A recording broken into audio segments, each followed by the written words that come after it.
Alamin ang latest weather update ngayon dito sa Sir Aris Official Weather News Today.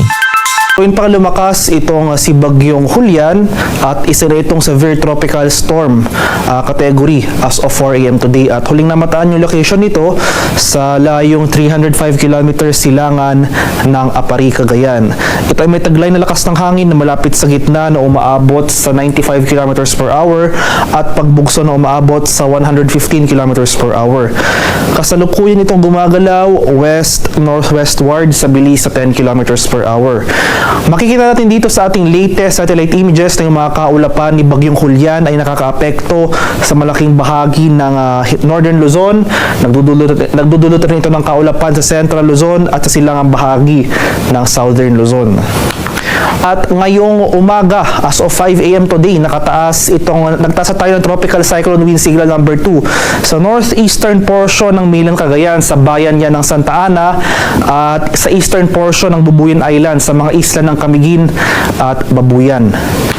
Samantala, signal number 1 ang nakataas sa area ng Batanes, sa nalalabing bahagi ng Cagayan, sa rest of Babuyan Islands, sa bahagi ng Isabela, sa area ng Apayao, dito sa Abra, Kalinga, sa eastern and central portions ng Mountain Province, ang mga bayan niyan ng Natunin, Paracelis, Sadanga, Barlig at Bontoc. May signal number 1 na rin dito sa eastern portion ng Ifugao, sa mga bayan ng Aguinaldo, Alfonso Lista at Mayoyaw.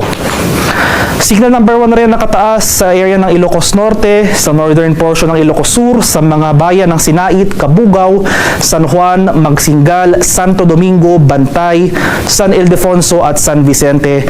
May signal number 1 na rin dito sa northern portion ng Aurora, sa mga bayan ng Dilasag at Kasiguran. Kaya sa mga areas na nabanggit, sa mga areas na may nakataas tayong warning signal or wind signal, especially areas under tropical cyclone wind signal number 2, ay maghanda na tayo ngayon pa lang sa mga banta ng malalakas na hangin na dala ng papalapit na Bagyong Julian. And yung pinakamataas na warning signal na posible nating i-issue para sa bagyong ito ay wind signal number 4. At ito nga yung ating latest track and intensity forecast para kay severe tropical storm Julian.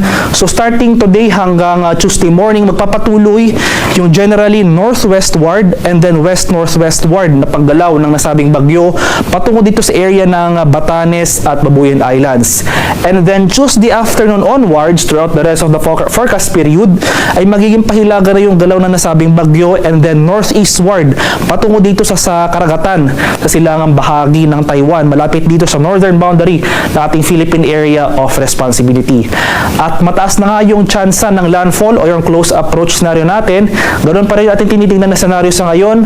Posibleng maglandfall ito or lumapit ng bahagya yung sentro ng bagyo dito sa area ng Batanes at Babuyan Islands. Posible yan bukas. So mataas yung tsansa ng landfall sa areas na ito tomorrow. And then this evening or so ngayong gabi hanggang bukas sa madaling araw, inasahan natin yung patuloy na paglakas si Bagyong Julian into a typhoon category, at mataas nga yung chance ng rapid intensification sa mga susunod na araw, kaya hindi natin tinatanggal yung posibilidad na maging isang ganap na super typhoon itong si Bagyong Julian sa mga susunod na araw. So yung peak intensity ng Julian ay habang malapit ito sa area ng Batanes at Babuyan Islands, kaya hindi lang dito sa extreme northern Luzon, kundi malaking bahagi ng northern Luzon, pati na rin dito sa area ng eastern section ng central Luzon. Maghanda tayo sa mga susunod na araw. Ngayon pala maghanda na tayo dahil makikita natin dito sa ating track na itong radius ng nasabing bagyo, mahahagip yan ang malaking bahagi ng northern at central Luzon in the coming days. Asahan natin ang malalakas na bugso ng hangin at matitinding buhos ng ulan, especially dito sa northern Luzon area. Kaya maghanda tayo at umantabay sa mga future tropical cyclone bulletins na i-issue ng Pag-asa.